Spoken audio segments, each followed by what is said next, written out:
سڵاوتان لێبێ ئەم کاتتان باش بەڕێزان لەگەڵتانی لە پانۆرامای ئەم شەو بۆ گفتوگۆکردن و قسەکردن و گەنگەشەکردنی بابەتێکی دیکە کێشە و ئاڵۆزی و ئاڵنگاریەکانی بەردەم هەرێمی کوردستان لە ئێستادا جێگەی قسە و مشتومڕ و گفتوگۆن کە هەرێمی کوردستان بە گوزەر دەکا بەناو کێشەگەلێکی زۆردا هەر لە کێشەی دارایی هەر لە کێشەی سیاسی و هەر لە ئەو ناکۆچیانی کە لە نێوان هێزە سیاسی ناخۆیەکاندا هەیە کە ئەگەرچی دەرچەی چارەسەر و سەرەتای ڕێگای چارەسەر بۆ ئەم کێشانە دەرکەوتون لە پاڵ ئەمەدایەکێتی نیشتیمانی کوردستان هەوڵی داوە لە ناو جەرگەی کێشەکاندا هەوێنی چارەسەر بدۆزێتەوە تاوەکو هەموو کۆمەڵانی خەڵکی کوردستان و لایەنە سیاسیەکان لە هەرێمی کوردستان پێکەوە بە تەبایی و بە ئاشتی بژین لەسەر یەک مێزی گفتوگۆ کۆ ببنەوە. ئەم ڕۆژبینیمان لەو دیداری کە لە شاری سلێمانی دیداری سلێمانی لە زانکۆی ئەمریکی کە سازدرا بوو کۆمەڵێک کەسایەتی سیاسی گرنگ لە سەرئاستی باڵا بەشداریان کرد بوو و سەرۆکی یەکێتی نیشتیمانی کوردستان سەرۆک بافڵ جەلال تاڵەبانی بەشداری کرد و جەختی لەوە کردەوە کە دەبێ هەڵبژاردن ئەنجام بدرێت. بە هەمان شێوە بەڕێز قوبات تاڵەبانی جێگری سەرۆکی حکوومەت لەوێ بوو قسە و سەرنجی خۆی هەبوو سەبارەت بە دۆخی سیاسی ئێستای هەرێمی کوردستان و بەشێکی دیکە لە سەرکردە سیاسیەکانی دیکە و سەرۆکی هەرێمی کوردستان بە هەمان شێوە داوای کرد کە پێویستە هەمومان لە بژەوەندی گشتی بڕیار بدەین. دەمەوێت قسە لەسەرەوە بکەم لەم ناو کێشە و ململانێ و دۆخە ئاڵۆزی کە هەیە داخۆ یەکێتی نیشتیمانی کوردستان دەبێت چۆن مامەڵە بکات کوردوتەنی کارێک بکەین نەشیش بسووتێ و نەکەباب. ینی یەکێتی نیشتیمانی کوردستان هەمیشە بە بەرپرسیارەتیەوە هەوڵی داوە لەو دۆخاستیارانەدا مامەڵە بکات. دەمەوێت گفتوگۆی ئەم بابەتە بکەم لەگەڵ هەر یەک لە بەڕێزان خەڵەف ئەحمەد کە لە ستۆدیۆ لەگەڵ مەجەنابیان ئەندامی خولی چوارەمی پەرلەمانی کوردستان بوون. بەخێر بێ کاک خەڵەف، سپاس بۆ ئامادەبوون. هەروەها لە شاری هەولێری خۆشەویستەوە کاک ئارەم یاسین وەک چاودێری سیاسی لەگەڵم دەبێت کاک ئارەم جەنابیشت بەخێر بێ، سپاس بۆ ئامادەبوونە. کاک خەڵەف بەخێر بێ جارێکی دیکە. دەمەوێت ئەوە بپرسم ینی هەرێمی کوردستان لە نێو تەمومژێکی سیاسیدا گوزەر دەکات و دیار نییە خۆ ئەم تەمومژەکەی دەڕەوێتەوە چۆن دەڕەوێتەوە. یەکێتی نیشتیمانی کوردستان لەم بارودۆخەدا چۆن مامەڵە دەکات؟ بەڵێ یەکێتی لە هەموو ئەو کاتانەی کە تەنگەژی سیاسی لە هەرێمی کوردستان هەبوو یا لە هەموو ئەو کاتانەی کە لە مێژووی یەکێتی نیشتیمانی کوردستان دووڕیانەکە گەیشتۆ بە ئاستەنگی قورس یەکێتی دەوری میحوەری و دەوری گرنگی هەبووە لە تێپەڕاندنی کێشەکان و لە چارەسەرکردنی کێشەکان. بۆ ئەم کاتەی ئێستا کە ئەو مەشاکیلانەی جەناب و باسی کرد چ مەشاکیلی سیاسی لە هەرێمی کوردستان و لە عێراق چ مەشاکیلی اقتصادی لە هەرێمی کوردستان و لە عێراق خۆتانەزانن یەکێتی لە زۆر قوڵایی استراتیژی پێیوا بۆ قوڵایی استراتیژی چارەسەرکردنی کێشەکانی کورد پێویستە لە بەغاوە بێ، پێویستە لە مەرکەزەوە بێت، چکە ئێمە بەپێی دەستور لە چوارچێوەی عێراقی فیدراڵین بۆ یەکێتی قەناعەتمان وا بۆ کە لە بەغا بتوانین کێشەکانی خۆمان چارەسەر بکەین. تەنانەت بەر لە هەناردەکردنی نەوتی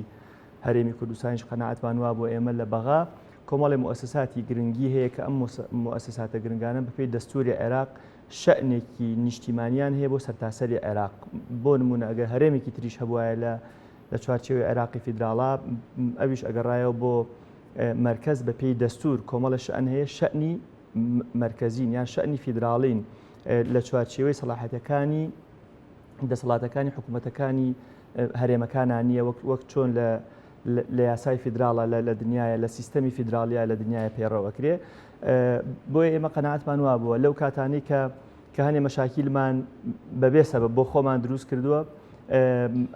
ئەگەر ئێمە بەپێی دەستوری عێراقی بەپێی ئەو چوارچێوەی کە بۆ سیستەمی فیدراڵ لە دنیا دانراوە و یەکێتی باوەڕی بەوە هەبووە کە لەم قۆناغی ئێستای میلەتەکەمان فیدراڵ چارەسەرێکە بۆ کێشەکەی ئێمە ئەگەر لە چوارچێوە دەستوریەکەی خۆیان مامەڵەمان کرد ئەسڵەن دووچاری هەندێک کێشە نەبوون. هەروەک چۆن لە سەردەمی کەمام جەلال لە بەغا بوو بەڕەحمەت بێ ئەو کاتی ئەو سەرۆک کۆمار بوو زۆر کێشەکە لەم ئەخیرانە ڕووی ئەدا ئەو کاتە قەرار بوو ڕوودا، بەڵام بە ژیری مام جەلال بە لێهاتووی مام جەلال بە دەوری میحوەری مام جەلال کە ئیتوانی لایەنەکانی تر لە سەروی هەمویانە و پارتی دیموکراتی کوردستان تێبگەێنێ کە ئێمە ئەم کێشانەی ئەگەر لە بەغا چارەسەری نەکەین لێرە مەشاکیلی اقتصادی و سیاسیمان بۆ دروست ئەبێ و دواتر نائستقرارەتی سیاسی و اقتصادی لە هەرێمی کوردستانە دروست ئەبێ میلەتەکەمان لە زۆ ماندووە لە زۆوە دووچاری کێشە و گیر و گرفتی گەورە بۆ ئیتر کاتی ئەوەیە پشوویەک بدا وردە بەحەوێتەوە ئەوە بکە. ئەبینی لە دوایەوەی کە مامجلال لە ساحەکە نامێنێ بەهۆی نەخۆشکەوتنی دواتر بەهۆی ئەوەی کە کۆچی دوایی کرد مەشاکیلەکانمان وردە زیاتر بوون دەرکەوتن. لە ئێستا یەکێتی ئەوێ بگەڕێتەوە بۆ ئەو خاڵەی کە قەنەعەت بە هەموو هێزە سیاسی کوردستانیەکان کە هەندێک مەشاکیل هەیە بۆ خۆمانی دروست نەکەین، یعنی پێویست ناکە بۆ خۆمانی دروستکەین. ئەسڵەن سەردەمێکە بوو سعری بەرمیلێک نەوت لەسەر ئاستی دنیا دابەزی نەوتی عێراقی $23 بە $23 ئەفرۆشا، چونکە مەسەلەن قوڵایی چارەسەرکردنی کێشەکەمان لە بەغا بوو و لەوێ مؤسساتی دەوڵەتی بەغامان بۆ خۆمان بەکارێنە بۆ چارەسەرکردن بە خەڵکی کوردستانەوە دیار نەبوو. دواتر ئەبینین لە ئێستاە ئەوە بۆ نزیکەی ساڵ و نیو ئەچێ لە $80 نهاتۆتە خوارەوە لە $78 نهاتۆتە خوارەوە، بەڵام ئەوش ئەبینین ئەو وەزعی میلەتەکەمانە لەو ئەخیرە دوو موچە هاتۆ بۆ خەڵکی کوردستان گینا خەڵکی کوردستان لە ڕووی دارایی و لە ڕووی موچەوە لەو پەڕی خراپیا بوو. بۆیە دەوری یەکێتی نیشتیمانی کوردستان لە هەموو ڕوویەکەوە لە ڕووی سیاسیەوە بۆ تەنانەت بۆ ناو هێزە سیاسەکانی عێراق یەکێتی پێی وایە ئەگەر استقراری سیاسی لە عێراق بێ لە قازانجی هەرێمی کوردستانە، ئەگەر عێراقێکی استقرار هێزە سیاسیەکان بە شیعە و سوننەیشەوە بەر لە هەموو شتێ هێزە سیاسە شیعەکان لە ناو خۆیانە کۆک بن، دواتر هێزە سیاسە سوننەکان لە ناو خۆیانە کۆک بن و دواتر ئینسیجامی سیاسی لە نێوان ئەم هێزە سیاسیانەیە هەبێ، استقرارێکی سیاسی و اقتصادی لە عێراقا دروست ببێ، لە قازانجی هەرێمێکی کوردستانی بەهێزە بێ و لە قازانجی خەڵکی کوردستان ئەبێ. هەمیشە مامجلال نمونەیەکی جوانی ئەهێنایەوە، ئەیوت لەو سەردەمەی کە خۆتانەزان لەبەر لە ڕاپەڕین دروشمی یەکێتی نیشتیمانی کوردستان مافی چاری خۆنووسین بووە. مافی چاری خۆنووسین وازحە تاکو سربەخۆیی مافی چاری خۆنووسین و حەقی تەقریری مەسیلە تاکو سربەخۆیی، ئاین لە ئۆتۆنۆمیەوە بۆ سربەخۆیی. هێزی سیاسی هەبووە دروشمەکەی ئۆتۆنۆمی بووە بەر لە ڕاپەڕین، یعنی دواتر هاتوۆتەوە بە هەوڵی یەکێتی توانراوە لە نێوان ئەوەی کە پێوترێت دەوڵەتی سربەخۆ ئۆتۆنۆمی و فیدراڵ لە بچەسپێ لە پەرلەمانی کوردستان و دواتر بتوانین لە چوارچێوەی عێراقا ئەوە بکەین. ئاین لەو سەردەمانەوە یەکێتی پێی وا بووە ئێمە ئەبێ هەنگاو بنین. مامجلال هەمیشە ئەوەی بە نمونە هێنایەوە لە گەرمەی ئەوەی کە ئێمە حماسی نەتەوەیمان بەرز بوو، ئێمەش کەوەک ئەو کاتە کادر بووین و گەنج بووین دڵمان بۆ خۆش بوو نەوت ئەڕوا سەربەخۆیی ئەکرێ نمونەیەکی جوانی ئەهێنایەوە. ئەو ئێمە میلەتێکی ماندوومان هەیە، تازە لە شۆڕش تەواو بووین چوونەتە قۆناغی حکومڕانی و قۆناغی شار و قۆناغی ژیانێکی شارستانی مەدەنی. ئێمە ئەگەر دەوڵەتێکی سربەخۆی وەک جنوبی سوودانمان هەبێ مناڵەکانمان پەراسۆکانی دیار بێ لە برسیا باشە، یان هەرێمێکی فیدراڵی وەک هەرێمی باڤاریای ئەڵمانیامان هەبێ کە لەو پەڕی خۆشگوزەرانی و ڕەفاهێتا میلەتەکەمان بژی تاکو ئەو کاتەی کە قۆناغە سیاسیەکەمان ئەچێتە مستەوایەکە و بتوانین ئیعلانی دەوڵەتی خۆمان و ئیعلانی سربەخۆیی خۆمان بکەین. هەمیشە جەنابی مامجلال ئەمەی تاکید ئەکرەوە، پێم خۆشە ئەمە دووبارە بکەمەوە. ئەیوت با ئێمە پایەکانی دامەزراندنی دەوڵەت بەهێز بکەین، مشکلە نییە ئەگەر ئێمە حکوومەتەکەشمان حکوومەتێکی فیدراڵە، با پایەکانی بەهێزبوونی دەوڵەتمان لە حکوومەتە فیدراڵەکە هەبێ کەی ئەلانی دەوڵەتمان کرد بتوانین لەسەر پێی خۆمان بوەسین ئەو کاتە ئەلانی دەوڵەت شوێ. کاگارام بەخێر بێ جەناب جارێکی دیکە سپاس بۆ ئەمەدەبوونت. دەکرێت تێڕوانینی خۆتم پێ بڵێ سەبارەت بە هەوڵەکانی یەکێتی بەرەو قۆناغی چارەسەری ئاڵۆزیەکان لە هەرێمی کوردستان لە ئێستادا چۆن دەبینیت؟ سڵاو لە ئێوە، سڵاو لە بینەرانی ئازیزی کورسات نیوز، هیوای سەرکەوتنتان بۆ دەخوازم. سەبارەت بە ئەو کێشانەی کە هەمیشە لە ڕابردوودا چەند ساڵی ڕابردوو و دوای 2014 و دوای وەفاتی مامجەلال کە خەڵەفیش ئاماژە پێکرد ئەو کێشە سیاسی و قەیرانی دارایی و ئەوانە کە دروست بوو بەڕاستی کاری کردە سەر ناو ناخ و بیر و هزر و هۆشی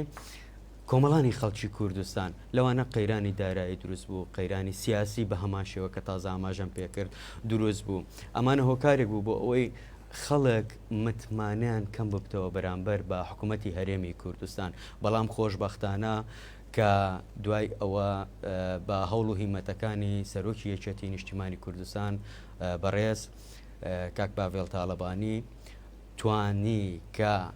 دەستی باڵای هەبی لە چارەسەرکردنی زۆربەی زۆری کێشەکان، ئەو کێشانەش چارەسەرەکانیان کە دۆزرایەوە یاخود هەوڵی چارەسەرکردنەکەی کە درا و ئێساش نەتیجەکەی دەبینین لەوانە کە قوتی خەڵک هەر لەسەر دەستی یەکێتی نیشتیمانی کوردستان جارێکتر تواندرا بەو شێوەیە بێت کە خەڵک دەیەوێت بەڵام هەمیشە ئەوشمان بیستی ئەوشمان دیتیەکە ئەگەر دەستکەوتێک لایەنێکەوە هەبێت هەموو خۆیان لێ دەکەن بە خاوەنی بەداخەوە ئەوە لێرەدا هەیە بەڵام ئەگەر شکستێکی هەبێت لە هەر بوارێکدا هەموو خۆی لێ پاشەکشە دەکات ئەگەر بزانین ئەو شکستە لەلایەن کێوە بووە و چۆنیش بووە بەڵام هەموو خۆیان لێ وەلاوە دەگرن بەڵێ کێشەکان زۆر بوون بەڵام بە هەوڵ و هیمەتی یەکێتی نیشتیمانی کوردستان و سەرۆک پاڤڵ جەلاتاڵەبانی تواندرا زۆربەی ئەو کێشانە پەنجە لەسەری دابدرێت و چارەسەرەکانیشان بدۆزرێتەوە شکر بۆ خودای گەورە کە تواندرا تاوەکو ئێستا هەرچی کێشەیە وردە وردە ئەوەی ماویشە لە ئاستی دەستی یەکگرتن و هەروەها لە یەکگرتوویی دەتوانین ئەو کێشانەی تریش چارەسەر بکەین. لێرەوە دەمەوێت ئاماژە بۆ بکەم کە یەکێتی نیشتیمانی کوردستان هەمیشە بە دەستور کاری کردووە. هیچ کاتێک لە دەستور لای نەداوە هیچ کاتێک لە یاسا و لە قانون و لەو پرانسیپانێک کە دانراوە لای نەداوە ئەوە تا پەرلەمانی کوردستان ساڵێک زیاترە کۆتایی پێهاتووە لەبەرچی لەبەرەوەی کە هەمیشە یەکێتی نیشتیمانی کوردستان پێداگری لەوەی داکردووە کە دەبێت بە دەستور کار بکرێ لەگەڵ درێژکردنەوە نەبووە ئەمە لەلایەکەوە سەبارەت بە هەڵبژاردنیش یەکێتی نیشتیمانی کوردستان پێداگری دەکات کە هەڵبژارنێکی شەفاف و ڕاستی و ڕاستەقینە لە هەرێمی کوردستاندا ئەنجام بدرێت بۆ ئەوەی کە بتواندرێت ئیتر لە کۆمەڵانی خەڵکی کوردستان بگەێنرێت کە ئەمە یەکێتیە داوای ئەوە دەکات کە هەڵبژارنێکی شەفاف ئەنجام بدرێت لەلایەکەوە لە ئێستادا یەکێتی نیشتیمانی کوردستان هەموو ئامادەکاریەکی کردووە بۆ ئەوەی ئەم هەڵبژاردنە بڕواتە ڕێوە لە کۆبوونەوەی چەند وابزانم دوێنێ بوو سەرۆکی ئەنجومەنی وەزیرانی عێراق لەگەڵ لە ئەمریکا کە لە گفتوگۆ و لە دانیشتندا بوو باسییان لەوە کردووە کە دەبێ هەڵبژاردن ئەنجام بدرێت بەڵام هەڵبژاردنێکی چۆن بە چاودێری وڵاتانی چواردەور و هەروە ئیقلیمیش هەڵبژاردن ئەنجام بدرێت بەڵام هەڵبژاردنێک ئەگەر نارانی گەل و نارانی خەڵک و ئەحزابەکانی کە ئێستا داوای هەڵبژاردن دەکەن پێیان خۆش بێ یان پێیان ناخۆش بێ هەڵبژاردن پێویستە بە شێوەیەکی شەفاف و بە شێوەیەکی باشتر و باشتر لە جاران ئەنجام بدرێ بۆ ئەوەی سەنگی مەحەک دەربچی لەوەش خۆشبەختانە کە یەکێتی نیشتیمانی کوردستان هەموو ئامادەکاریەکانی کردووە و ئەوەش ئەوە دەسەلمێنێ کە یەکێتی نیشتیمانی کوردستان وەک چۆن لە پێشوودا حیزبێکی خەباتگێر بووە و قوربانی و شەهیدی داوە لە پێناو مافی چارەی خۆنووسین و بە هەمان شێوەش ئێستاش بۆ بەدەستهێنانی مافی چارەی خۆنووسین خەبات دەکا و تێدەکۆشێت ئەو شەڕە و ئەو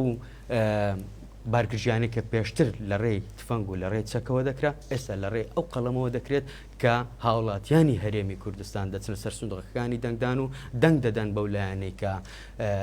لە پێناو خەڵکی کوردستان و کۆمەڵانی خەڵکی کوردستان هەمیشە هەوڵی داوە.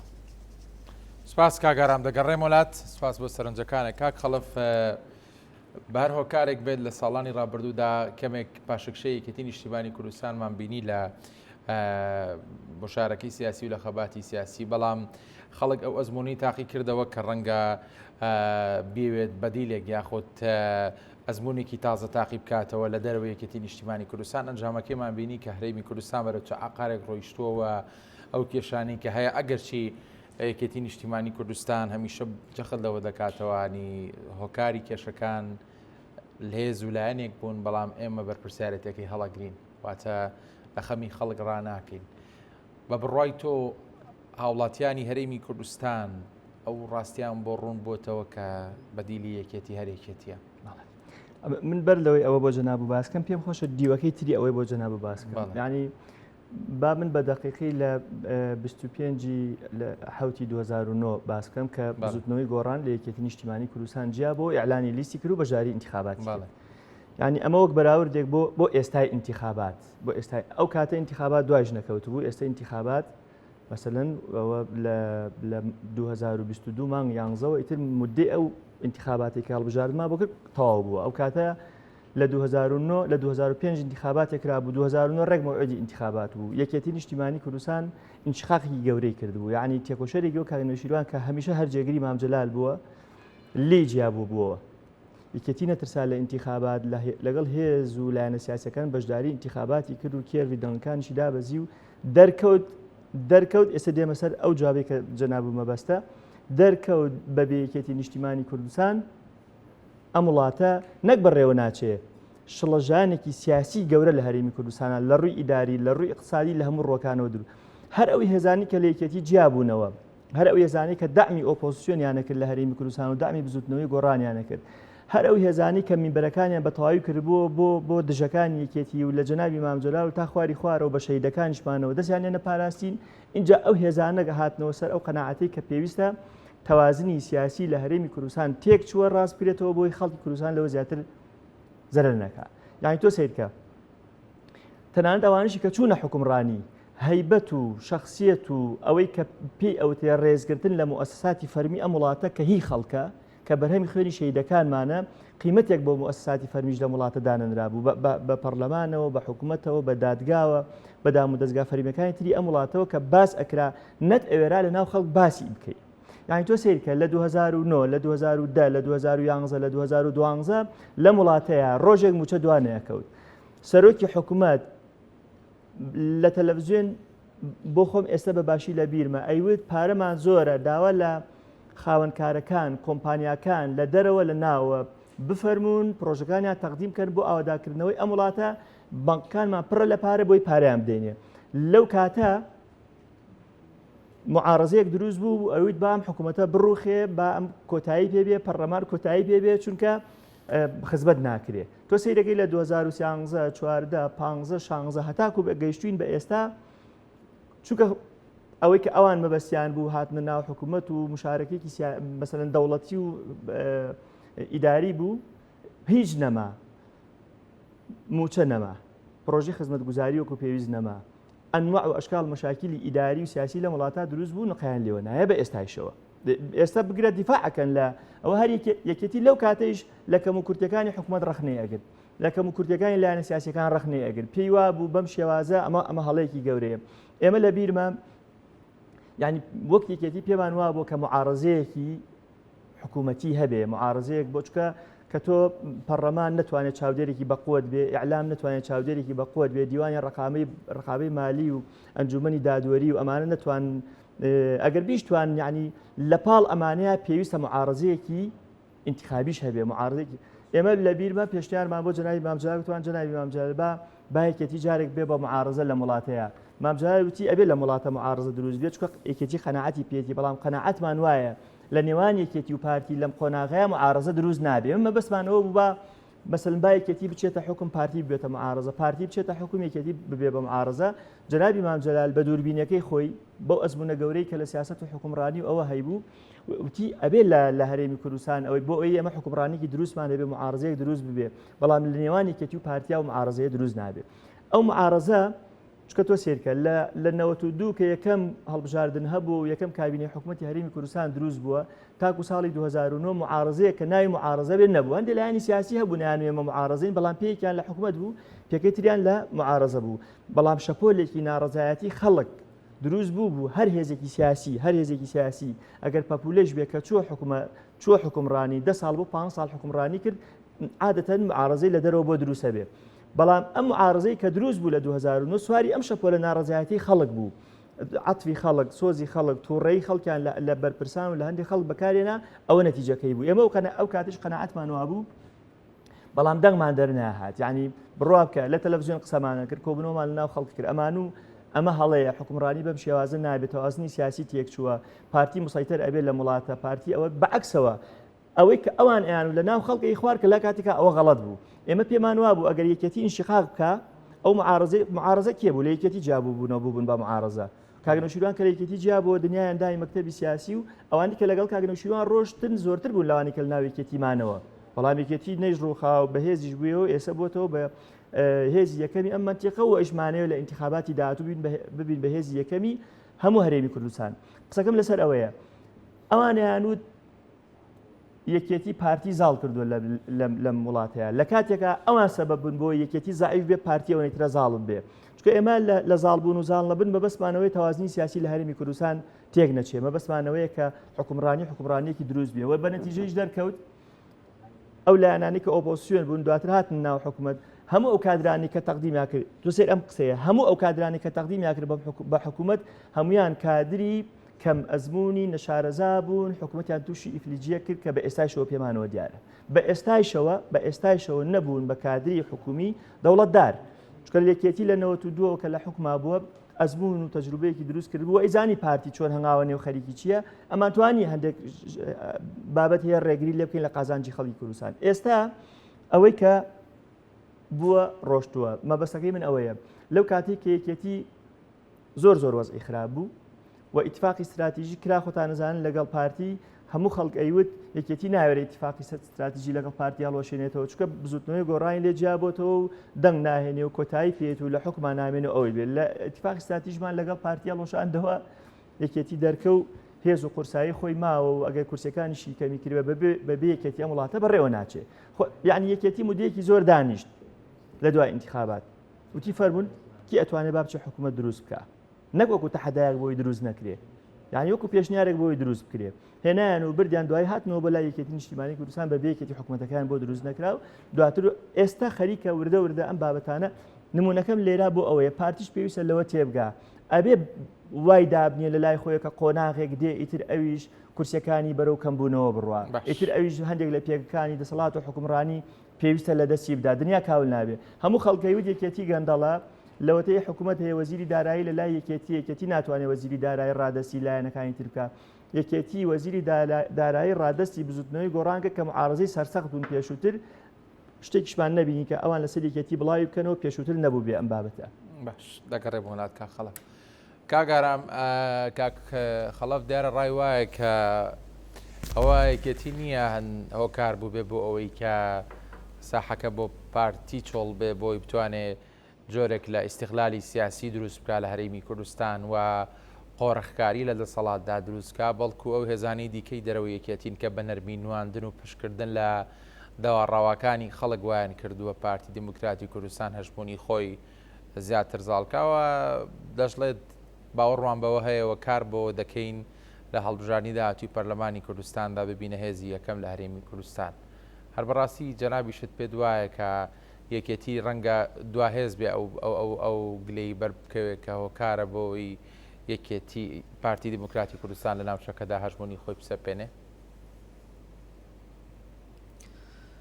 یەکێتی نیشتیمانی کوردستان هیچ کاتێک سازشی نەکردووە لەسەر هیچ بابەتێکی قەومی کۆمەڵایەتی و هەروەها حیزبی خودی خۆشی هیچ کاتێک هەمیشە پێداگیری لەوەدا کردووە کە یەکێتی ئەو یەکێتیەیە کە بیسەلمێنێ کە حیزبی شەهیدان بووە بیسەلمێنێ کە حیزبێکە لە ناو کۆمەڵانی خەڵکی کوردستاندایە بیسەلمێنێکە لەگەڵ ئێش و ئازاری کۆمەڵانی خەڵکی کوردستاندایە بەڵێ لەگەڵ قسەکەی کە خەڵەفم یەکێتی هیچ کاتێک ئەوەی نەکردووە کە پارتی دیموکراتی کوردستانیان هەری حیزبێکی تر بیاوێ دەست بەربداتە ناو بینەقاقای میلەت و حیزبەکانی تریشەوە هەمیشە لەو سەرەوە یەکێتی نیشتیمانی کوردستان لی هەڵساوەتەوە و بۆتە بۆی کە ئەو پێی بڵێ ئەمە یەکێتی نیشتیمانی کوردستانە کە ناڵێت تۆ سنوور بپەسێنی هەمیشە پێداگریشی کردووە و لە زۆر کاتیش ئێمە بیستومانەکە حیزبەکانی تر ئەگەر شکابن یاخود ئەگەر لە ئاستی لێواری داڕماندابن یەکێتی دەستی گرتوون و هەڵی ساندوونەتەوە هەواڵی تێکۆشە ڕەوانشاد مامجەلال دەیفەرموو یەکێتی ئەو حیزبەیە کە لەلایەکەوە سووریا لەلایەکەوە ئێران لەلایەکەوە تورکیا و عێراقیش لێ دەدا لە هەمان کاتدا لەناو خودی خۆشی یەکێتی نیشتیمانی کوردستان لەت و کردکرد و پارچە پارچە دەکرێت بەڵام هەر هەڵسێتەوە سەرپیان و هەر دەڵێ من یەکێتیەکەم وەکۆی کە باسکرا گۆڕانی لێبەوە یەکێتی زۆر لە نایارانی یەکێتی هەلهەلێ ئەویان لێ دەدا کە یەکێتی ئیتر نەما بەڵام یەکێتی بۆ ئەو یەکێتیەکە هەستاوە سەرپیان جارێکتر قەتیش نەکەوتووە لە هەمان کاتدا لە ئێستاشدا زروفیتکەی وا هەیە کە لە تو پارچە پارچە دەکرێت بەڵام ئەم هەڵبژار نەدەی سەلمێنێت کە یەکێتی حیزبی یەکەمە کە یەکێتی هی خەڵکە هی کۆمەڵانی خەڵکی کوردستانە لە ناو خەڵکی کوردستانیشە هیچ کاتێک نارانی یەکێتی نیشتیمانی کوردستان بیر لەوە نەکەنەوە کە یەکێتی لە داڕمانیش نزیک دەبێتەوە نەکدا دەڕمێ بەڵێ لەگەڵ قسەکەی کا خەڵفم و هەموو یەکێتیەکانیش هەمان ئەو قسەیە دەکەن ئەوانە لە یەکێتی نیشتیمانی کوردستانیش لێبوونەتەوە ئێستا خۆیان بە نەیار دەزانن کە واقعی یەکێتی نیشتیمانی کوردستان چۆنە ئەو یەکێتیە کە هیچ کاتێک ناکەوێت چونکە هەڵقوڵاوی خوێنی شەهیدانە هەڵقوڵاوی فرمێسکی دایکی شەهیدانە و لە ناو کۆمەڵانی خەڵکی کوردستانیشە زۆر باشە کاگارم دەست خۆش بۆ سەرنجەکانەکە خەڵف خەڵکی کوردستان بە ئومێدەوە دەڕوانن لەو هەوڵانی کە یەکێتی نیشتیمانی کوردستان لەسەر ئاستی باڵا دەیدا لەسەر و هەمیانەوە سەرۆکی یەکێتی نیشتیمانی کوردستان و دواتر سەرکردەکانی دیکە یەکێتی بەڵام ئەوەی کە جێگەی پرسیارەوە تا ڕادەیەک جێگەی ترس و دوودڵیشە لای خەڵگەوەیە کە یەکێتی جارێکی دیکە سازش لەسەر مافی ڕەوای خەڵک نەکا بەرامبەر بە پارتی ئەنی جەنابەت لە من زیاتر ڕەنگە شارەزای وردەکاریەکان بی لەسەر وەختێکدا کە دۆخی هەرێمی کوردستان وای دەخواست هەموو باوەڕمان بۆ هەبوو کە یەکێتی پارتی دەبێ هاوپەیمان بن بەڵام ئەمڕۆ کە ئاراستی سیاسیەکە بە جۆرێکە دەبێ بە حەق بڵێ حەق بە نەحەق بڵێ ناحەق پێویستە کا ئیتر ینی بەرژەوەندی خەڵک لە پێش هەموو شتێکەوە بێ هەر بەڕاستی یەکێتی نیشتیمانی کوردستان بەم نەفەسەوە بەم ئایدیایە و بەم تێڕوانی نەقوڵی کە جەنابەت پێشتر باست کرد بەردەوامە بن خەڵک بێ ئومێد ناکەن ئێمە دووسێ قۆناغی گرنگمان لە مێژوویەکی نزیک تێپەڕاندوە قۆناغێکە ناوی قۆناغی شەڕی ناوخۆیە کە یەکێتی لەسەر حسابی جەستەی خۆی لەسەر حسابی قاعدە جەماوەریەکەی خۆی لەگەڵ پارتی تێپەڕان چکە مامجلال لێ قەناعەتی بۆ دروست بوو بە تاریخی خۆی لە 62ەوە کە کەوتووەتە ململانێ لەگەڵ باڵی مەکتەبی سیاسی پارتی و شارزایەکی تەواوی لە سەرکردایەتی و بەڕێوەبردننی پارتی هەبوو گەیشتووە قەناعەتێک ئەگەر ئەم هەنگاوە نەنێ شەڕی ناوخۆ کۆتایی پێنایە معلومیشە کۆتایی پێێنانی شەڕی ناوخۆ پێش هەموو کەسێک لە قازانجی خەڵکی کوردستانە دوای ئەوە قۆناغێکی تر دێتە پێشەوە لەم قۆناغەیە مامجلال پێی وایە بۆ ئەوەی ئیستیقرارێکی سیاسی لە هەرێمی کوردستان دروست ببێ بۆ ئەوەی بتوانین کوتلەیەکی بەهێزی پەرلەمانیمان لە بەغا هەبێ بۆ ئەوەی بتوانین دەستورێکی باش بۆ عێراق بنووسینەوە ئەو دەستورە ئەخر نووسینەوەی دەستوری عێراقی دەور و نەخشی تێکۆشەرێکی وەک مامجلال و کوردەکانی تایبێ بە فەعالی و ئەمە دەستکەوتێکی مێژووی گەورەیە بۆیە مامجلال پێی وابوو ئەگەر لەو خۆناغەش ئیتیفاقی استراتیژیمان لەگەڵ پارتی هەبێ لە ناو ئەم ئیتیفاقەیە هەنێ سازش هەیە بۆ پارتی بگرێ پۆستێک لێرە زیاتر بدرێ بە پارتی لێرە وەزیرە کەمترێکێتی وەریبگرێ لە لای مامجلال مۆزوع نەبوو ئەوەندە مۆزوع بوو کە یەکێتی و پارتی و لایەنەکانی تر بەیەکەوە بە تیمێکی قانونی بەهێزەوە دەستوری هەمیشەیە عێراق بنووسێتەوە ئەو قۆناغەش تێپەڕێنی دوای ئەوەی کە ئەم قۆناغە نەمان تێپەڕاندووە تاکو گەیشتووە بە ئێستا پێویستە پارتیش لەوە تێبگا ئێستا لە قۆناغێکی تازەی خەباتی سیاسی دیموکراسی حکومڕانیین چ لە ئاستی عێراق چ لە ئاستی هەرێمی کوردستانە ئێمە نامانوێت پارتی بڕوخێ ئێمە بەڵام ئەو پارتی خۆیەتی سەبەبە بۆی دەنگەکانی کەمەکە یا زیاد دەکا ئێمە نامانوێت بزوتنەوەی گۆڕان بڕوخێ ئەوە بزوتنەوەی گۆڕان خۆیەتی قەرار لەسەر ئەوەدا چۆن خەباتەکات چۆن خەڵی وەرەگرێ دەنگەکانی دابەزیا بەرزێبێت و ئێمە بەرنامەیەکی سیاسی اقتصادی پەروەردەی تەندروستی لە مەجای خوێندن لە مەجای کۆمەڵایەتیمان بۆ ئەم وڵاتە هەیە ئەمانەوێت دەنگ زۆر بێنین لە ناو خەڵک بۆی کورسی پەرلەمانی زۆر بێنین جمهوریەکانی دەسەڵات وەربگرین لە ڕووی سیاسیەوە لەگەڵ عێراق علاقەیەکی باش و استراتیژی و سەقامگیرمان هەبێ لەگەڵ دەوڵەتانی دراوسێ علاقەیەکی استراتیژی و هاوبەشمان هەبێ لە ناوخۆی هەرێمی کوردستان ئیستیقرارێکی سیاسی دروست هەبێ و لەگەڵ هەموو هێزە سیاسیەکانە علاقەمان هەبێ و بتوانین ممارسەی دیموکراسی و ممارسەی حکومداری خۆمان بکەین ئەمانەوێ بەرنامەیەکی اقتصادی وەها دابڕێژین ئەم وڵاتە نەوتیە هاوشانی ئەمە داهاتی تری زەراعی داهاتی تری سەناعی داهاتی تری گەشت و گوزاری لە وڵاتە جوانەی ئێمە دروستی بکەین چونکە تۆ سیرکە باسی کۆتاکرێ کۆتا بۆ مەسەلەن بۆ ئەم پێکاتەکان کۆتایی پیاتۆ کاکە ئێمە هەندێک قۆناغمان تێپەڕاندووە بۆ نمونە قوبڵ خاسە بۆ مناڵی شەهید من بۆ خۆم کوڕی شەهیدم ئێمە شۆڕشمان کردووە مناڵی ئەو شەهیدانی کە لەم شۆڕشایە بوونەتە قوربانی بە نازی دایک و باوکیان پەروەردە نەبوون وازحە ئەگەر مناڵێک باوکی نەمێنێ ناتوانێ وەها پەروەردە ببێ خوێندنێکی باش تەواو بکە قەرارێک دەرچوو بۆ هەندێک دەرەجە ئەدرێ بە مناڵانە بۆی بتوانن بچنە خوێندنێکی باشتر بەهۆی بێنازی باوکیان و نەیانتوانێت دەرەجە بێن باشە ئەمە بۆ قۆناغێک بوو تەواو بوو من لە خۆما بە نمونە ئەیهێنمەوە براکەم پێویستی بەم دەرەجەیە هەبوو چوون بەلای سەرۆکی زانکۆی سلێمانی وتی ئەمریکایان پیان وتوین کاکە ئەوە بۆ قۆناغێک بوو با تەواو بێ وتم زۆر باشە با تەواو بێ هەندێک بابەتی تریشیە ئەبێ لە ڕووی سیاسیەوە قۆناغبەندی هەیە ئەبێ تەواو ببێ کۆتا ئەبێ تەواو ببێ پارتی لەوەی کە بێ حکمی هەموو هەرێمی کوردستان بکات و هەموو جمهورەکانی لەلابێ ئەبێ تەواو ببێ ئێمە خەریکی ئەم خەباتین بۆ خۆمان ئێمە ئەمانەوێت دەستوری هەرێمی کوردستان بنووسینەوە ئێمە ئەمانەوێت ئەو پرۆژەیە کە ناوی پرۆژەی دەستوری هەرێمی کوردستانەوە ئێستا ئامادەی و لە پەرلەمانی کوردستان و دوو جار لیژنەی بۆ دروستکرا و نەنووسراوی ئێمە ئەمانەوێت تەواویکەین ئەگەر پرۆژەی دەستوری هەرێمی کوردستان تەواو ببێ ئەگەر پەرلەمانەکەیشمان نتوانێت کێشەیەکی قانونیان بۆ چارەسەرکە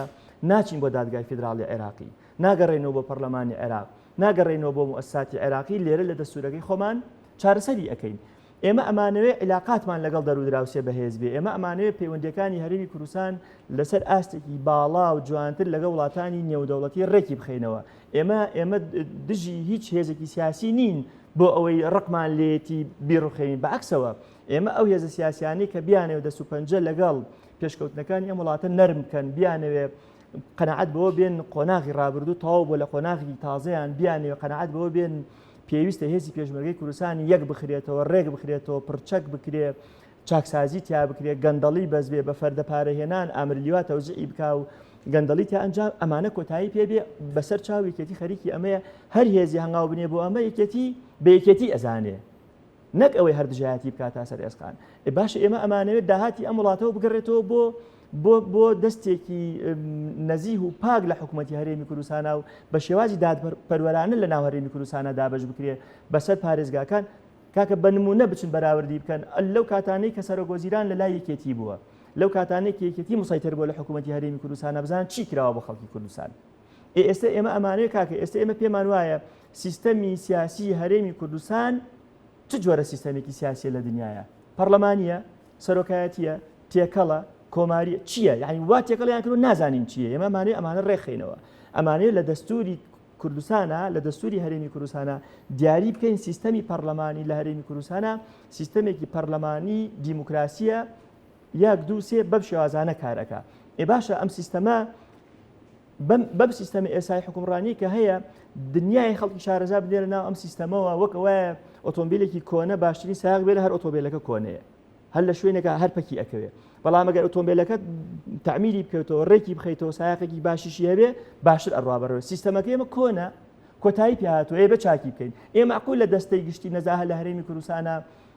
لە بەردەم ئەوایە ئیتر شەرعێتی نامێنێ مەسەلەن کەیسە گەندەڵەکانی ئەم وڵاتە بدا بە محکەمە و ڕوبەڕووی دادگایان بکاتەوە ئێمە عقولە تۆ هەچی دام و دەستگای دادوەریت هەیە هەرچی دام و دەستگای چاودێریکردنی حکوومەتی هەیە هەموو شەرعێتی نەماوە شەرعێتی قانونی نەماوە بەچی حکوم ئەەکەی یعنی بەچی تۆ وەزیرێک دانەی مەسەلەن وەزیری ئەم وڵاتەیە چۆنی حکوم ئەەکەی یعنی ئەمانەوێ ئەم هەنگاوانە بچینە پێشەوە ئێمە دژمنایەتیمان نییە لەگەڵ هیچ هێزێکی سیاسی ترا لە هەرێمی کوردستانە ینی ئێمە ئەمانەوێ تاکەی پشت بەنەوت ببەسین و ئەوشە مەسیری نەوتە ئێستا فرسەدێکی باش هاتوتە پێشەوە عێراق بڕیاریدا وەک ناوچەکانی تری ناوەڕاست و جنوبی عێراق موچەدا بە موچەخۆرانی هەرێمی کوردستان ئەمە ئەرکێکی گەورە لەسەر حکوومەتی بەڵامە بە نابێت ئەم پاڵی لێ بدرێتەوە ئەبێ ئێمە دەست ببین بۆ ئەوەی کشت و کاڵ من بیرمە لە ساڵی 2017 کاقوبات پرسوڕایەکی وەرگرت لەگەڵ مەجموعەیەک برادەر بووین دانیشت بووین من یەکێک بووم لەوانەی پێشنیارم کرد یەکێتی لەم قۆناغەی 2010 بەدواوە وەزارەتی کشت و کاڵ و وەزارەتی سەناعە و ئەم وەزارەتانە وەربگرێت کە لێرەوە ئەتوانین ئیش بکەین و فعلەن وایان کردووەریان گرتووە بەڵام ئایا توانیوێتی وەزارەتی کشت و کاڵ وەزارەتی سەناعە وەزارەتەکانی تر هەدەفەکان بپێکن بێگومان وەکو پێویست هەوڵی جدی دراوە ئێمە ئەمانوێت تیمەکەمان ئەوەندە بەهێز بێ لە پەرلەمان ئەوەندە خەڵکی شارەزا ببینە ناو حکوومەتەوە لە کشت و کاڵ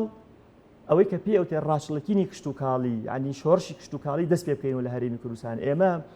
دەواازەی زۆر گرنگ و گەورەمان هەیە بۆی ئەم وڵاتی خۆمان پێش بخەین لە ڕووی کشت و کاڵیەوە پێویستە دەستی بۆ بین پێویستە چارەسەری بکەین پێویستە لەگەڵ وڵاتان ئێمە یعنی کارگەیەکی بەرهەمێنانی دۆشاوی ئاوی تەماتەمان لە هەڵەبجە بنیادنا هەندێک وڵات لە دەوروبەر هاتبوون لە نزیکەوان ئایانویست معمەلێکی تر بکەنەوە بۆ ڕوخاندنی ئەو ئێمە کارگەی شیرەمەنیمان هەیە لە وڵاتی خۆمانە گەورەترین کارگەیە لەبەرەوەی ئەوەندە شیرەمەنی خراپ و ئەکسپایر ئێمە ناڵێن وڵاتانی دراوسێ دژمنی ئێمن بەڵام ئەوانش ئەیانەوێ هەرێمی کوردستان بازاڕێکی بۆ ساختکردنەوەی کاڵاکانی ئەوان بەڵام ئێمە ئەمانەوێ خۆمان بەرهەمی خۆمانمان هەبێ خۆمان بتوانین مەسەلەن سەناعەتی خۆمان پێش بخەین ئێمە ئەمانەوێت لە هەرێمی کوردستان نزیکەی 4300 معمەل هەیە ئەم 4300 معمەلە نزیکی لە 165 بۆ هەفتای پەکی کەوتووە ئەمانەوێت ڕێکی کەینەوە ڕاستی کەینەوە بچێتەوە سەرسکەی خۆی هەلی کار بۆ گەنجەکانمان دروست بکەین ئەمە ڕێکلامی ئینتیخابی نییە بڵێم ئیش بۆ گەنجە دۆزینەوە ئەمە ئیشێکە هەدەفە استراتیژی یەکێتی نیشتیمانی کوردستانە ئەمانەوێت ئەم کارگانە ڕێخینەوە بۆ ئەوەی بەرهەمی ناوخۆی وڵاتەکەمان پێش بخەین بۆ ئەوی سەرەتان لە هەرێمی کوردستان کەم بێتەوە ئەخە خۆ تۆ بەرهەمی ناوخۆ بەرهەمەهێنی خواردنی ئەکسپایری وڵاتان ناخۆی خواردنی ئەکسپایری وڵاتان ئەوە نەتیجەکەیەتی کە هیوا بەرناکەوێت کەنانەکەلی بەرناکەوێت قسەکانی جەنابەت هەمووی ئاماژەن بۆ هاتنە پێشەوەی یەکێتی نیشتیمانی کوردستان لە پاڵدا پاشەکشەی سیاسی بەشێک لە هێزەکانی دیکە ئەویش لەسەر بەرمەبنای کارەکانی خۆیان و هەڵسوکەوت و تێڕوانینی خۆیان بەرامبەر بە کۆمەڵانی خەڵکی کوردستان بیرمان نەچیانی ئێمە ڕەنگە ڕابردوویشی شیرینمان نەبێت لەگەڵ سیاسەتەکانی ڕابردووی پارتی دموکراتی کوردستان ئەنی بەڕوون و ڕاشکاوی خەڵک لەوە تێگەیشتووە کە پارتی دموکراتی کوردستان بۆ میتۆدە کار دەکا یان لەگەڵ میان لە دژمی کاتێک جەنابەت بەو شێوەیە باز دەکەیەوە بەو پەڕی متمانەوە باسیەوە دەکەی کێتی نیشتیمانی کوردستان ئەم جارە بە فعلی کار بۆ ژیانی خەڵک دەکا هەر بەڕاستی پێ دوایە پارتی دموکراتی کوردستان چاوی بە سەرکەوتنەکانی یەکێتی نیشتیمانی کوردستاندا هەڵدێ ژینگەی سیاسیکی ئارام لەبار دەکات بۆ ئەوەی کە یەکێتی نیشتیمانی کوردستان هاوشان لەگەڵ هێزەکانی دیکە خزمەتی کۆمەڵانی خەڵکی کوردستان بکەن وەڵای ئەمە هیوادارین ینی پارتی و هەموو لایەنەکانی تری زوو لەوە تێبگەن کە ئەم یەکێتیە ئێستا بە بەرنامێکی تازەوە هاتووە و من دۆخی ینی بە جۆرێکی تر پارتی هەزمی شکستی خۆی دەکات ئەمە قۆناغە یعنی ئێمە لە هەفتاوە تووشی کارەساتی یەکاری بووین باشتر هەڵساینەوە دواتر ئەوە دووچاری ئینشقاقی ناوخۆیی بووین باشتر هەڵساینەوە دیسان ئینشقاقی ناوخۆی دیسان هەڵساینەوە لە 2009 خۆتان نەزانن دیسان هەڵساینەوە لە دوای 2009 لە ماوەی 2 ساڵ و نیو 3 ساڵی ڕابردوو دیسان هەڵساینەوە ینی هێزی سیاسی ئەگەر باوەڕی بەم دینامیکێتە و هەڵچوون و داچوونەی سیاسی و جەماوەری و حیزبی نەبێ ئەمە هێزی سیاسی نییە هێزی سیاسی نابێ ئەوەنە کۆنە پارێز بێ ئیتر وابزانێ 4 کورسی پەرلەمانی 5 کورسی پەرلەمانی لێ بۆ ئیتر مەکە دنیا کاول بووە دنیا کاول نابێ یعنی ئێستا باش خۆ کێبڕکی سیاسی هەروایە ینی کاک باڤۆڵ لە سەردەمێک گوتی من ئەمەوێت لە پارتی ببەمەوە ئێستاش ئەڵێن ئەمانەوێت لە پارتی ببینەوە بۆ پارتی چکە پارتی هێزی یەکەم بووە مەسەلەن لە ڕووی ئینتیخابی ئەوانەوە ئێمە ئەمانەوێت ببین بۆچی ئەچینە ئینتیخاباتەوە ئەگەر بۆ ئەوە نەبێ ببی بە هێزی یەکەم بۆ چییە بەڵام تۆ ئەگەر تۆ قەنەعەت وابێ حتا قیامەت هەربێ 56 کورسی پەرلەمانی هەبێ و یانزەی کۆتا بە ئەمە کۆتایی پێهاتوە بەڕاستی و ئەبێ قەنەعەت بکە کۆتایی ئێمە لە قۆناغی تازەی حکومڕانی و حیزبایەتی و سیاسی خۆمانایی ئەم قۆناغە پێویستە هەموو هێزەکان قەنەعەتی پێ بکەن من پێم وایە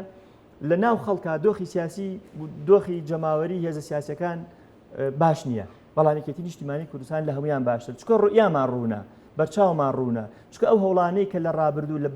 لە ماوەی 2 ساڵ و نیو ڕابردوو یەکێتی داوێتی لە بەغا نەتیجەکەی دەرکەوتووە نەتیجە ینی جاتر لە 67 جار کاک باڵ چوەتە بەغا جامن بیر بەکاتی خۆی ئەچین بۆ ماڵان کۆبنەوە ئەوانەمانە کرد جەنابی مامجار زۆر وڵاتان ئەگەڕا پیرەژنی قسەیەکی زۆر معقول و جوانی کرد دیجا کوڕمیەوەی بۆ چییە بگەڕم بێژن دەمدەوە یەکێتی وتی مامجەلال سواڵی دنیای کردە بۆ ئەم میلەتە قابلە و میلەتە پێی نەزانێ باشە میلەتێک بەوە نەزانێ کاک باڵ ئیشی چیە 67 جار چۆتە بەغا ئەخۆ خۆ تۆ ئەگەر علاقاتی حیزبی بێ جارێ 2 جار 3 جار 10 جار بەسە 5 جار هەر لەگەڵ فایق زێدان و دادگای فیدراڵی کۆبووتەوە بە سەدان جار لەگەڵ هاوپەیمانی بەڕێوەبردننی دەوڵەت لە بەغایە کۆبووتەوە لەگەڵ لایەنە شیعەکان کە قەراری سیاسی ئەم وڵاتیان بەدەستە کۆبووتەوە لەگەڵ سونەکان کۆبووتەوە ئەمە بۆ باشترکردنی ژیانی خەڵک بۆ نەتیجەکەشی دەرخۆش زۆر باشە کاک ئارام بۆ دو پرسیار دێمە لای جەنابەت یعنی جەنابەت پێت وایە ئێمە بە قۆناغێکی ڕاگوزەری سیاسیدا دەڕۆینەوە لە بەردەم گۆڕانی هاوکێشەی سیاسی گەورەداین لە بەردەم گۆڕانی تەوازنی هێزداین و هەموو ئەمانی کە باسمان کرد لە بەرژەوەندی خەڵکی کوردستانە و دۆخی هەرێمی کوردستان دەچێتە قۆناغێکی نوێەوە لەوەی کە خەڵک بەڕوونی و باشکرا مافەکانی خۆی بەدەست بگا بەرچاومان ڕوونە ئێمە هیچ کاتێک وەکو یەکێتی نیشتیمانی کوردستان نەترساوین ناترسین لە هەر پێشاتێک دێتە پێشەوە تایبەت بۆ هەڵبژاردن هیچ کاتێک یەکێتی نیشتیمانی کوردستان لە هەڵبژاردن نەترساوە خصوصان تایبەتەن لە ئێستادا یەکێتی ئەگەر لە ئێستادا ترسی هەبێت لە هەڵبژاردن کەواتە غەدر دەکات بۆیە من دەڵێم کە یەکێتی نیشتیمانی کوردستان لە ئێستا باشتر نابینێتەوە بۆ هەڵبژاردن چونکە دەزانی هەڵبژاردنێکی شەفافە بۆیە پێداگریش دەکات کە هەڵبژاردن بکرێت و قۆناغی داهاتوو هەم لە ڕووی سیاسی هەم لە ڕووی حیزبی هەم لە ڕووی حکومڕانی قۆناغێکی پرشنگدار دەبێت لەو شتانی کە پێشتر دەماندیت و دەمەوێت شتێ بڵێم بەبێ یەکێتی نیشتیمانی کوردستان چارەسەری کێشەکان و هەروەها کایەکانی حکومڕانی و سیاسی لاسەنگە لە هەرێمی کوردستان یعنی یەکێتی نیشتیمانی کوردستان ئەو پارسەنگانە ڕاست دەکاتەوە بەبێ بوونی ئەو هەڵبەتە لاسەنگێکی زۆر ڕوودەدات ئەمە یەک دوو لە ئێستادا یەکێتی نیشتیمانی کوردستان تەواو خۆی ئامادە کردووە نمونەش بۆ ئەوە بەشی هەڵبژاردننی گشت مەڵبەندەکانی یەکێتی نیشتیمانی کوردستان ئامادەکاری تەواویان کردیا لەبەر ئەوەی کە هەڵبژاردنێکی شەفاف بکرێت لە هەرێمی کوردستان لەوانە هەموو ئەو کاندیدانەی کە هەن لە هەموو بازنەکان کە دیاری کراوە بازنەی هەولێر سلێمانی هەڵەبجە دهۆک لە هەموو ئەو بازنانە کاندیدی دیاری کردووە کاندیدەکانیش جگە لە کورد کەمینەکانیشی تێدایە هەم یەزیدی و کاکەی و مەسیحی برا مەسیحیەکانمان و کلد و ئاشور و زۆربەی ئەوانی تریشی لە ناو ئەو کاندیدانەدا هەیە ئەو سەتاسیەی کە کۆمیسیۆن دیاری کردووە کە ڕێژەی ژن بێت یەکێتی نیشتیمانی کوردستان بگرە زیاتریش لەو سەتاسیەی ڕێژەی ژنی لە نێو کاندیدەکانیدا ئامادەی کردووە و کەواتە لێرەدا بەشی هەڵبژاردننی مەڵبەندەکانی یەکێتی نیشتیمانی کوردستان و هەروەها یەکێتی نیشتیمانی کوردستان خودی خۆشی تەواو ئامادەکاری کردووە چونکە دەزانی کە هەڵبژاردنێکی شەفاف لە هەرێمی کوردستاندا دێتەکایەوە بۆ ئەوەی کە ئێمە باس لەوەش دەکەین کە ئەو کێشانەی لە ڕابردوودا هەبووە لەمە دووە یەکێتی نیشتیمانی کوردستان دەست پێشخەری دەکات بۆ چارەسەری و دەست لەسەر هەموو ئەو کەم و کوڕیانەشدا دەندرێت کە لە پێشوودا هەبووە و بە هەمان شێوە گەنجی لێهاتوو بەتوانە خاوەن بڕوانامە دێنێتە ناو کایەکانی سیاسی و حکومڕانی لە هەرێمی کوردستان بۆی بیسەلمێنین کە ئیتر یەکێتی نوێیە. سپاس بۆ ئارامیاسین چاودێری سیاسی ڕاستەخۆ لە شاری هەولێر و لەگەڵمان بووی سپاس بۆ کاک خەلەف ئەحمەد ئەندامی خۆلی چوارەمی پەرلەمانی کوردستان جەنابی شەبەخێر بێ سپاس بۆ ئامادەبوونە سپاس بە ڕێزان بۆ ئەوش کە تا ئێستا بینەری پانۆراما بوون هەر شاد و بەختەوەر بوون.